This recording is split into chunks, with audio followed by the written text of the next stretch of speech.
Mesdames, Messieurs, bonsoir. Bienvenue à cette grande édition du soir. Une semaine de renforcement de capacité et de bon fonctionnement de services au sein du cabinet du chef de l'État est organisée pendant 3 jours à la présidence de la République. Pour la première journée, les travaux se sont focalisés sur la cellule de communication du porte-parole du chef de l'État.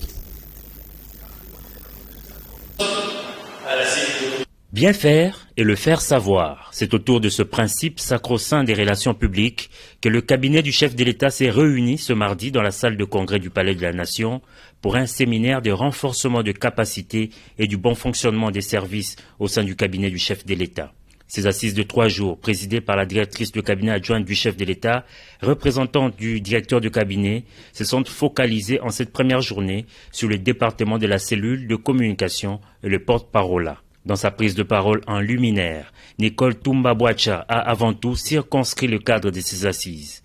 La directrice des cabinets adjoints du chef de l'État fait remarquer qu'il s'agit ici d'améliorer le fonctionnement du cabinet du président de la République. Mais c'est simplement arriver à améliorer, on va dire, le fonctionnement du cabinet pour que aussi l'extérieur puisse comprendre qu'il y a une certaine cohérence entre tous les services du cabinet. Sous le feu de projecteur était mis Eric Nindou, directeur de la cellule de communication, et Tarsis Kasongo Mwema Yamba, porte-parole du chef de l'État. Le premier orateur a dans son exposé présenté les services qu'il dirige, son fonctionnement et ses attributions. Le directeur de la cellule de communication a été complété par ses adjoints Giscard Koussema et Jean-Pierre Wafouana.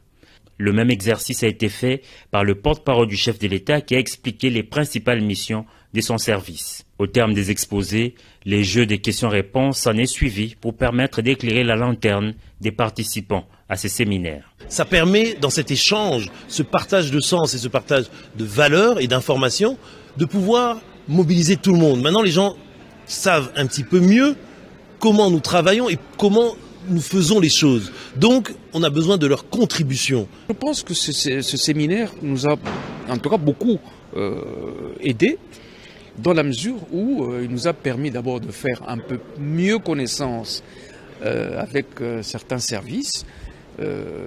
Nous avons encore 2 jours pour découvrir d'autres services avec qui nous intervenons. Après les services de communication, d'autres services vont également prendre la parole dans ces séminaires pour le bon fonctionnement du cabinet du chef de l'État. Georgine Selimani Toulia, directeur général AI du FONER, a reçu dans son bureau la délégation de la Banque mondiale sur le projet Pacte qui va consister à la réhabilitation de 660 km² pour la nationale 2. La Banque mondiale soutient le FONER. Lydie Dufoladio et Kopar Bola pour les détails. Le Fonds national d'entretien routier piloté par Georgine Selemani va continuer à recevoir de l'accompagnement de la Banque mondiale.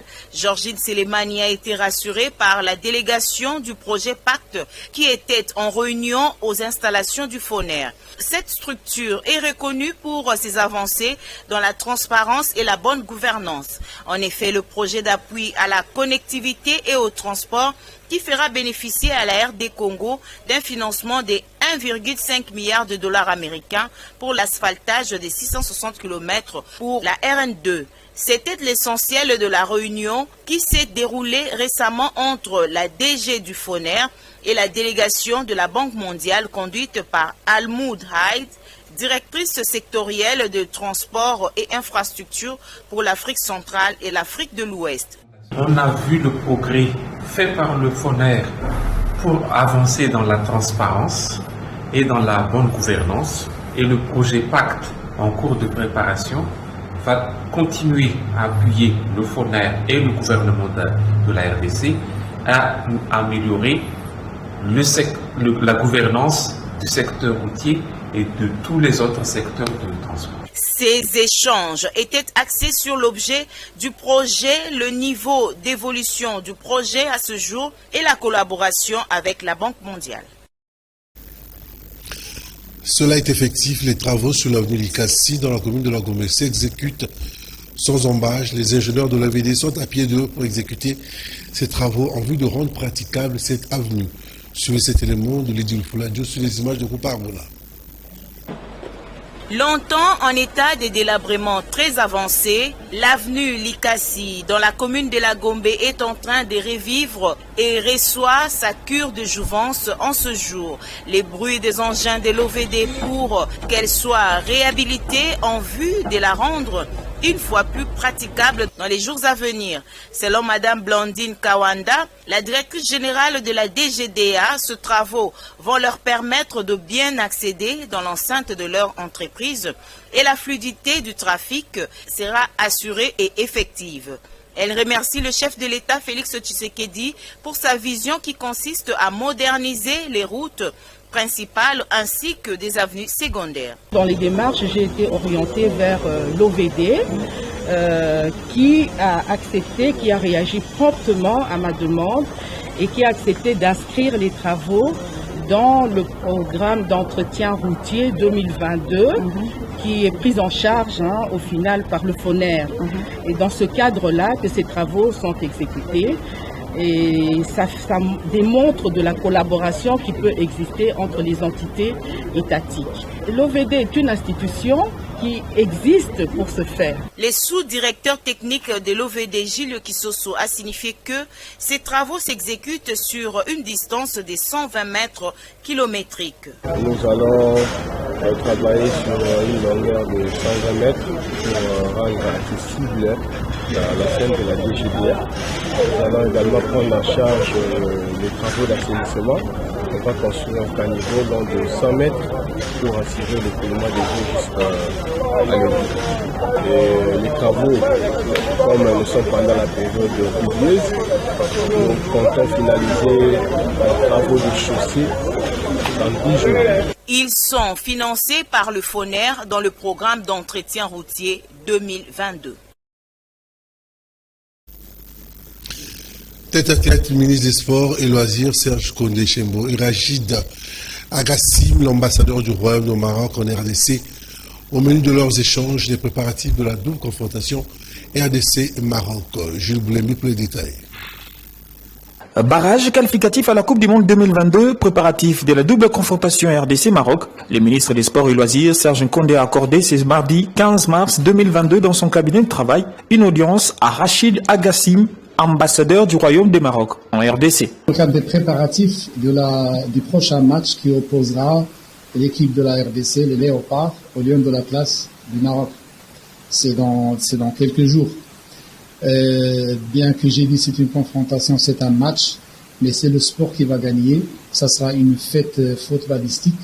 Nous allons faire de notre mieux pour donner l'image de deux pays frères, que leurs équipes s'affrontent pour la qualification du Qatar 2022. Le diplomate marocain a assuré du bon déroulement du match entre les deux pays frères et rassure que le principe de la réciprocité sera au rendez-vous lors du match retour.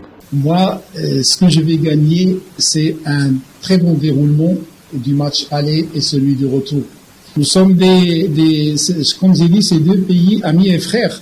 La réciprocité, c'est seulement pour la forme. Et lié, c'est naturel. C'est naturel. On va s'entraider pour que cette opération ait un caractère vraiment très positif. Rappelons que la première confrontation entre la RDC et le Maroc est prévue le 25 mars 2022 au Stade des Martyrs de Kinshasa. Le ministre des Transports, Voies de communication et de désenclavement, Chéribon Okende, s'est entretenu avec les syndicalistes dans un face-à-face de vérité. Chérubin Okende regarde les choses sur la situation de l'OGFREM. Laetitia Louvezeau pour les détails. En présence du directeur général ad intérim et quelques directeurs, l'intersyndicale de l'OGFREM, qui a sollicité de rencontrer le ministre, a indiqué son inquiétude par rapport à la situation qui traverse l'office, caractérisée par l'absence de raisons valables. Ne parlant pas le même langage que la majorité des syndicalistes, une frange des syndicalistes est revenue sur ce qu'elle a appelé ingérence du ministre de Transport, Voies de communication dans la gestion de l'OGFREM. Preuve à l'appui, le ministre de Transport, Chéribin Okende, a recadré les choses. Vous n'êtes pas préoccupé par le préjudice causé à l'État et à l'OGFREM par cet arrêt de travail. Vous justifiez quoi? Vous défendez quoi? J'aurais bien voulu que vous défendiez réellement les intérêts de l'OGFREM, au lieu de porter la voix peut-être de ceux qui ont construit ce contrat de mandataire. Je ne suis pas encore informé du souci évident dans la conclusion de la plupart de ces contrats que l'objectif primordial, c'est la maximisation de recettes de l'OGEFREM et aussi l'assurance d'un contrôle effectif pour éviter qu'il y ait minoration de ces recettes de l'OGEFREM.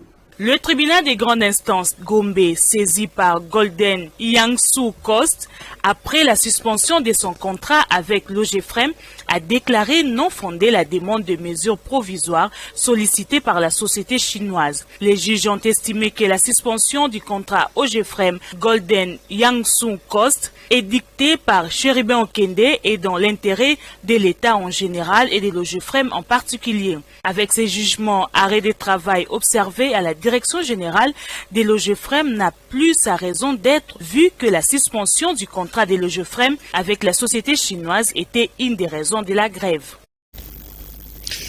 La SENCO a procédé au dévoilement du logo officiel de la visite du pape François en RDC, un logotype qui va servir le symbole pour accueillir le Saint-Père. Laetitia Louvezo, encore une fois pour les détails. L'évêque auxiliaire de Kinshasa, Monseigneur Carlos Ndaka, en sa qualité de président délégué du comité chargé de préparer la visite du Saint-Père, a officiellement dévoilé au centre interdiocésain à Kinshasa les logos de la visite du pape François en République démocratique du Congo.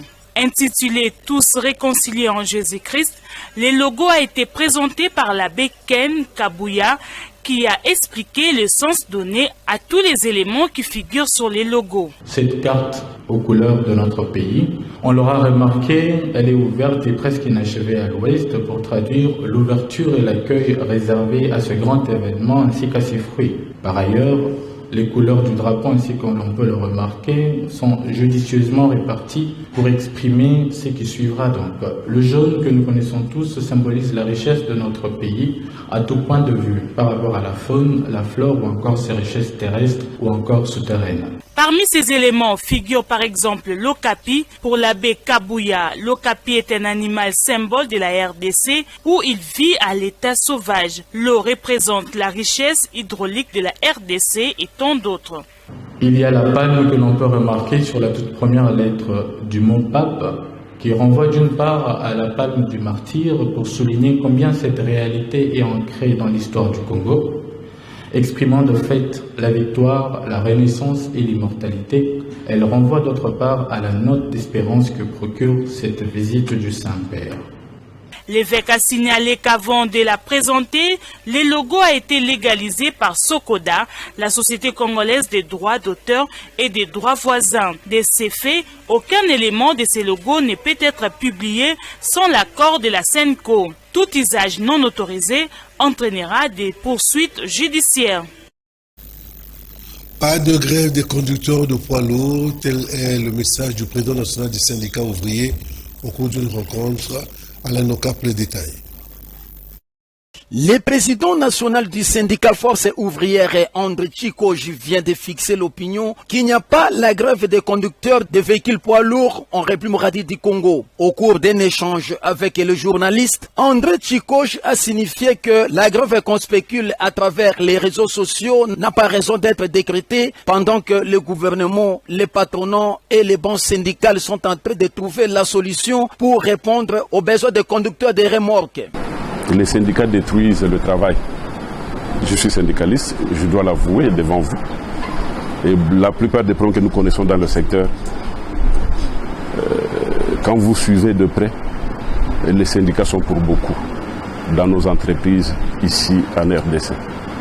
Ils ne font pas leur travail. Nous ne faisons pas notre travail. Et nous sommes toujours derrière des petites sommes d'argent, des commandeurs et des primes. Et ils provoquent des réunions, des situations pour avoir l'argent. Mais quel est l'intérêt du peuple congolais dans tout ça? Il n'y en a pas. Il n'y en a pas. Les cas sont légion. Je peux citer même le nom de certaines entreprises aujourd'hui qui ont tout détruit, ce qui pouvait profiter aux travailleurs. Mais dans tout ça, c'est l'État congolais qui accepte tout ce qu'on lui présente, qui ne soumet pas tout ça au contrôle. Et voilà, il y a des problèmes. Aujourd'hui, on nous parle d'une grève. Oui, la situation des travailleurs est alarmante. Mais qui a demandé cette grève? Pour quelle finalité? L'État, qu'est-ce qu'il va donner aux travailleurs routiers congolais? Rien du tout. Tout ce qu'on cherche, que l'État encore décaisse l'argent sur le compte du Trésor pour que les gens réalisent des missions bidons qui ne vont rien apporter. André Tchikoji a saisi l'occasion pour condamner les syndicats et syndicalistes qui ne font pas leur travail. Ils visent plus les intérêts personnels et pas les intérêts des travailleurs. Rareté des carburants dans les différentes stations de service fait réagir les vendeurs ambulants, communément appelés à Kinshasa les Kadhafi suivis. Biso peut remarquer un système comme ça, tous les bâtiments qui s'est passé. Nous l'avons également remarqué, nous autres, nous dépendons de stations-service qui ces derniers jours ne savent plus nous fournir du carburant. Nous nous posons trop de questions quant à ce et nous estimons que seul le ministre des hydrocarbures sera à même de nous répondre en vue de nous expliquer le pourquoi de cette rareté. Parce que toko fait na mboka to ezaka lelo bateki station teki lobby ekangi na kosenga na ministre économique asala quand même fort. Aux autorités, nous leur demandons de prendre des mesures adéquates qui pourront nous sortir de cette situation.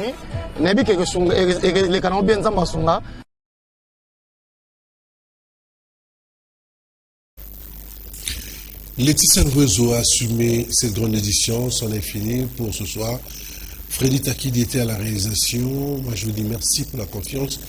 Le prochain rendez-vous est pris à minuit et puis à 7h pour la rediffusion. Je vous dis, prenez bien soin de vous. Allez, bye bye.